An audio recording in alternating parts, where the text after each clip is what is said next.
Estou aqui com José Ricardo Bandeira, que é sempre uma honra recebê-lo aqui. Obrigado mais uma vez por ter vindo, Bandeira. A honra é minha, obrigado.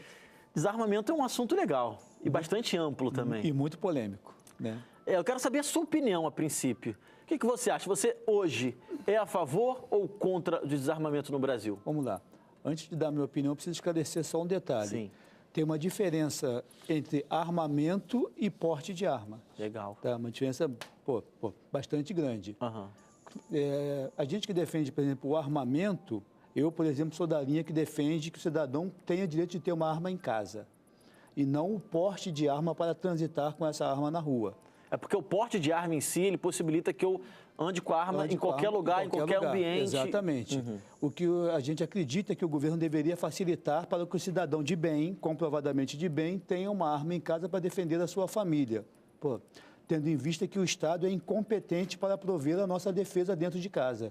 O Estado não consegue nem garantir a segurança nas ruas, quanto mais dentro da própria casa das pessoas. Então, existe essa diferença entre armamento, desarmamento e porte de armas.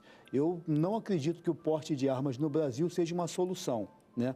Apesar de que os números mundiais dizem o contrário, tá? Não existe nenhuma estatística no mundo de nenhum país que comprove que mais armas na mão do cidadão de bem aumentam a criminalidade. Uhum.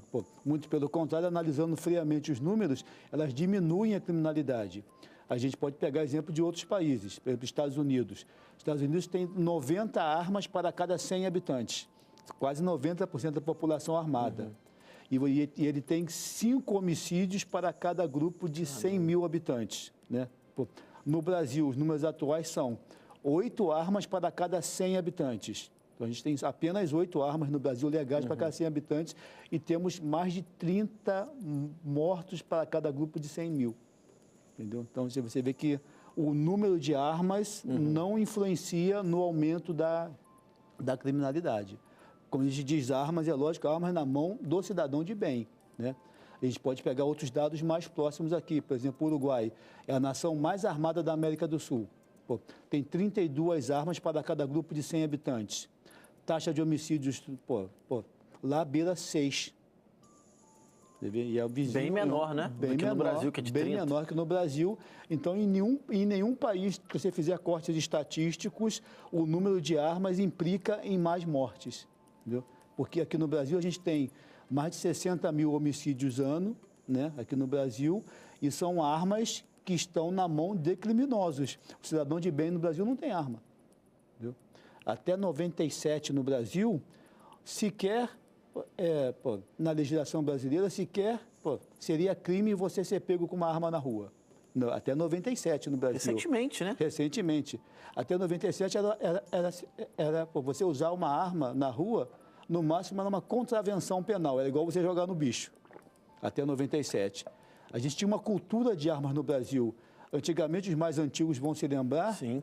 Existia aquela bolsa capanga, ela já tinha um coldre para a arma dentro, vendia em qualquer lugar, em qualquer loja você comprava uma bolsa capanga e já tinha um coldre para você botar a sua arma. Então, era normal ter armas no Brasil até 97. Em 97, a gente tinha mais ou menos 25 homicídios para cada grupo de 100 mil habitantes, era a taxa. Hoje, nós temos 30 homicídios para cada grupo de 100 mil habitantes e nós não temos mais armas no Brasil. Aumentou, né? Aumentou e a gente não tem mais arma. Aumentou a população, diminuiu drasticamente o número de armas. Ter arma no Brasil é muito difícil e nem assim a quantidade de homicídios para grupo de 100 mil habitantes diminuiu. Recentemente teve uma votação, não teve? Para a população opinar. Houve um referendo. Houve um referendo e a população do Brasil, por 60 e poucos % dos votos, decidiu que queria ter armas, que era contra uma política que retirasse a arma do cidadão. E mesmo assim o governo ignorou o referendo e instituiu o Estatuto do Desarmamento e reforçou as leis que impedem que você tenha uma arma em casa.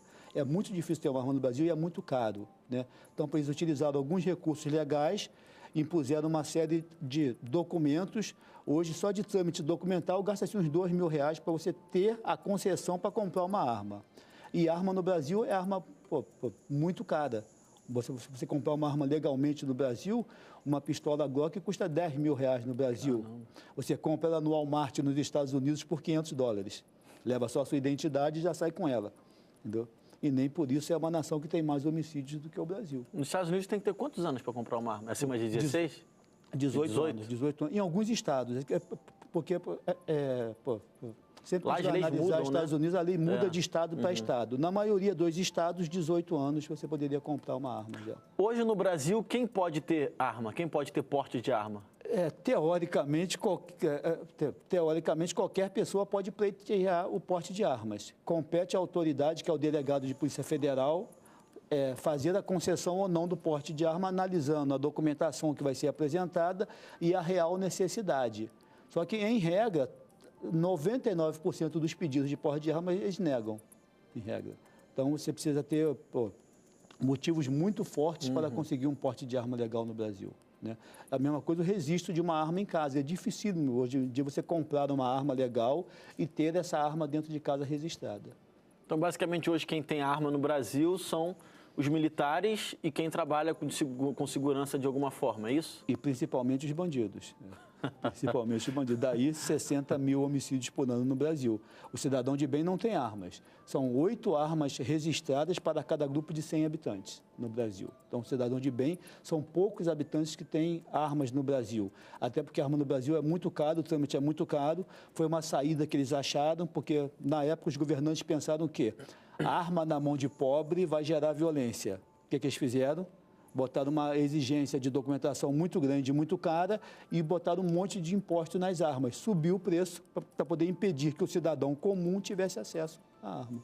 Bandeira, você disse que é a favor do armamento dentro da casa. Dentro de casa, né? Isso. Dentro de casa. Mas no primeiro bloco você falou sobre alguns números, né? De números de países que têm um armamento. A possibilidade do armamento maior do que a nossa e a quantidade de criminalidade é menor. De assassinato é menor. Sim.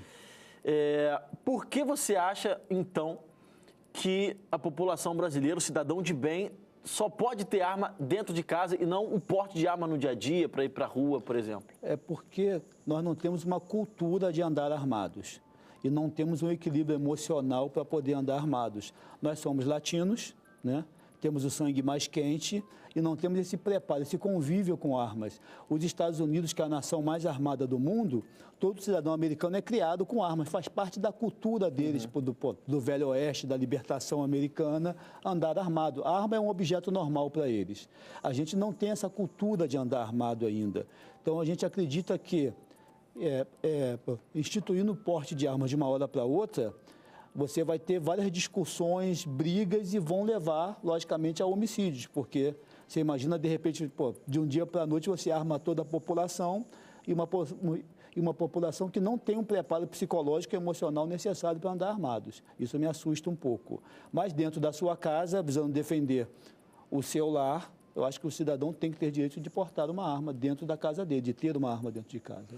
Você falou aqui no referendo 61 ou 63, os números variam votaram um pouco, a favor do armamento. Do armamento.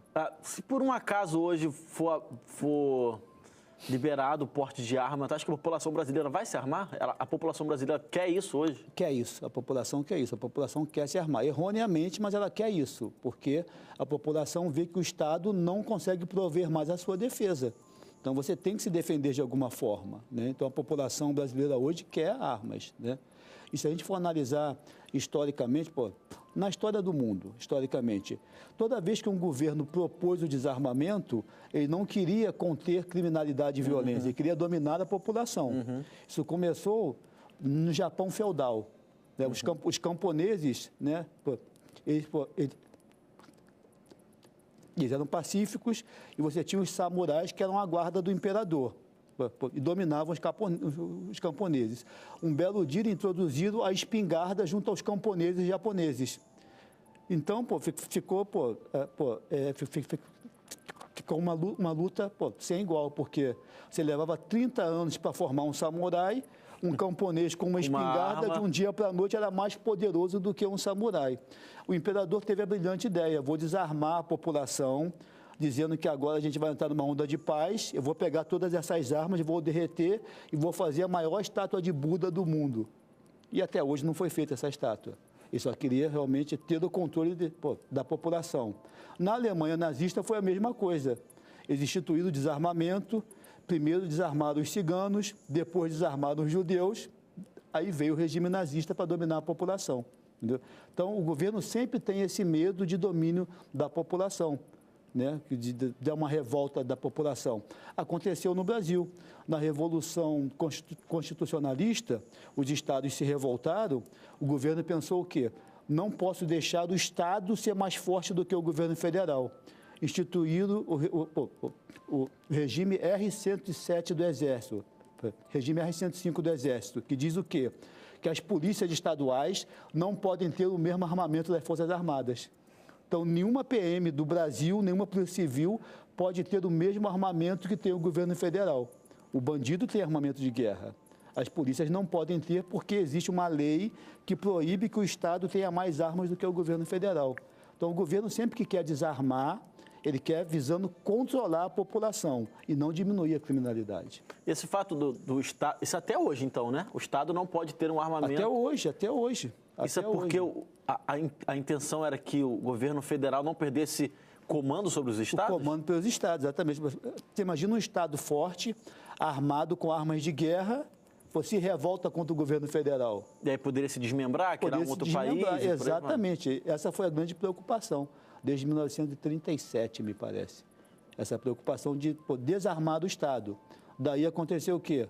O bandido não é sujeito às leis, começou a ter armas de guerra, a polícia não consegue ter armas de guerra e você não consegue mais fazer combate da segurança pública. Legal. Agora, Bandeira, o discurso de quem é a favor do armamento é de que o bandido, o ser humano que não segue as leis, Sim. Ele vai se sentir mais inibido em algumas ações criminosas, como assaltos e por aí vai. De fato, a diminuição do crime, quando a população de bem está armada, é pela inibição do criminoso? Exatamente. O criminoso escolhe a vítima mais fácil. Então, ele vai sempre buscar a vítima mais fácil. Ele olha o ambiente, ele faz uma análise. Ele vê um jovem, lutador, malhador, um cara forte. Ele vê uma mulher grávida, vê uma senhora de 80 anos, ele vai escolher a vítima mais fácil para ele não vai querer arrumar problema. Ele não quer colocar a vida dele em risco. Ele quer colocar também. a vida dele em risco. A mesma coisa para roubo de sinal. Ele olha quem está dentro do carro, é um homem, dificilmente ele vai assaltar um homem tendo uma mulher sozinha num outro carro. Ele prefere a vítima mais frágil, né? Se muda o contexto. Se o criminoso souber que existe a possibilidade legal daquela pessoa estar armada, ele vai evitar. Ele vai evitar porque ele vai correr um certo risco ao tentar fazer um roubo ou cometer algum crime. Então, realmente inibe a ação do criminoso. Seria só inibição o fato da diminuição da criminalidade? Só inibição, porque segurança pública trabalha também com sensações. Sim. Então, a gente vai aumentar a sensação de segurança, mesmo que os números reais não transmitam isso, mas aumenta a sensação, entendeu? Isso é somente uma sensação mesmo, é somente uma inibição, tá? Isso não quer dizer que na prática ele não irá cometer o crime, porque ele vai continuar sendo um criminoso. Quando ele tiver consciência que todas as pessoas estão armadas, ele vai continuar cometendo o crime dele e vai tentar correr o risco, né? Sempre visando também a vítima que pode ter menos ofensividade para ele. Hoje, eu acho que a cidade está muito violenta. Compro uma arma de forma ilegal. Ilegal, sim. Ilegal. A arma é ilegal, eu compro. Entra um bandido na minha casa e ele ameaça a agredir a minha esposa, meus filhos, a roubar e a matar todo mundo. Eu pego essa minha arma ilegal e atiro contra o bandido e ele morre. Eu respondo por alguma coisa por ter a arma ilegal e ter matado esse bandido? Assim, qual é a situação de que um cidadão de bem, com medo da violência, compra uma arma ilegal e coloca dentro de casa para se proteger? Então, vamos dividir em dois momentos. Sim. Qualquer cidadão que tenha uma arma em casa legal ou ilegal que mate um criminoso vai responder por homicídio. Ele pode ser absolvido ou culpado, o juiz é que vai entender isso, tá? Se você tiver uma arma ilegal em casa, você responde por homicídio e também por porte ilegal de armas. Então, a sua pena vai vai aumentar e será um complicador no julgamento. Entendi. Por que você, que se diz uma pessoa de bem, está com uma arma ilegal dentro da sua casa? Então, né, isso iria dificultar o julgamento da pessoa. Mas se eu tiver uma arma legal, então, e matar um bandido que entrou na minha casa, eu respondo por homicídio? Eu corro o risco de ser preso? Você corre o risco de ser preso. Você vai responder, né? Pode-se arguir a legítima defesa e vai caber o entendimento do juiz se ele vai te inocentar ou não.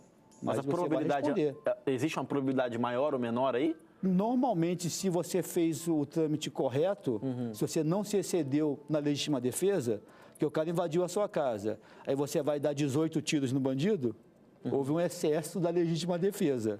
Você certamente será punido por isso. Ele invadiu a sua casa, você deu 1 ou 2 tiros nele. Você usou moderadamente o seu direito de legítima defesa. A tua arma tinha 15 tiros, você deu 2 e não se excedeu. Então, isso tudo vai contar na hora em que houver o inquérito e o posterior julgamento. Mas será julgado por isso. Não tem jeito, vai ter que responder. Ou seja, a lei também é uma forma de inibir o cidadão de bem, não?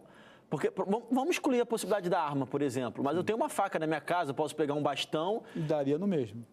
Eu poderia responder por homicídio do mesmo jeito, ser preso do mesmo jeito, porque eu protegi a minha família, porque eu protegi a minha casa. Exatamente, do mesmo jeito. Dependendo do entendimento do delegado, que é a autoridade do inquérito naquele momento, ele pode te prender ou deixar você responder em liberdade.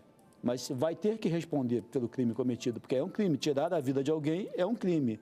Aquela pessoa merecendo ou não, você terá que responder e a justiça é que vai decidir se vai inocentar ou se vai punir. Isso é comum em todos os países? Por exemplo, nos Estados Unidos, que tem a cultura do armamento, será? Se bem que a gente foge um pouquinho, né? Que a gente tem mais para as leis do que de segurança.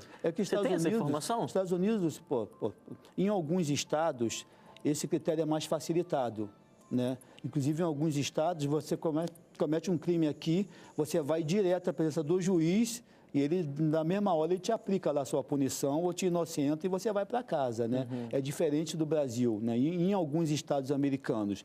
De qualquer forma lá, se você exerce o seu direito constitucional de defender a sua família, dificilmente você vai ser punido por isso. Dificilmente. Na maioria dos estados americanos, não existe punição se você exercer o seu direito de defender a sua família e o seu país, porque também tem isso. A arma lá é para defender os Estados Unidos, a soberania americana. Né? É diferente do conceito nosso aqui. Legal. Vou replicar uma pergunta que fez o nosso amigo aqui. É uma tendência hoje no Brasil a possibilidade do armamento da população? Assim, daqui para frente, conversa sobre isso, a possibilidade é grande sobre o armamento no Brasil da população de bem? É uma tendência real, isso. A gente acredita, analisando os números, analisando as movimentações, que em pouco tempo a gente vai ter restituído o direito do cidadão de bem ter uma arma em casa, uma arma legal em casa. Exatamente por quê? Porque não existe nenhum dado mundial que diga que a arma na mão do cidadão de bem aumenta a violência. Não aumenta. O que aumenta a violência é a arma ilegal na mão dos criminosos. No cidadão de bem não aumenta a violência. Vide os dados que eu falei agora há pouco. Até 97 a gente tinha 25 habitantes, a gente tinha 25 mortes para cada 100 mil habitantes e todo mundo tinha arma no Brasil.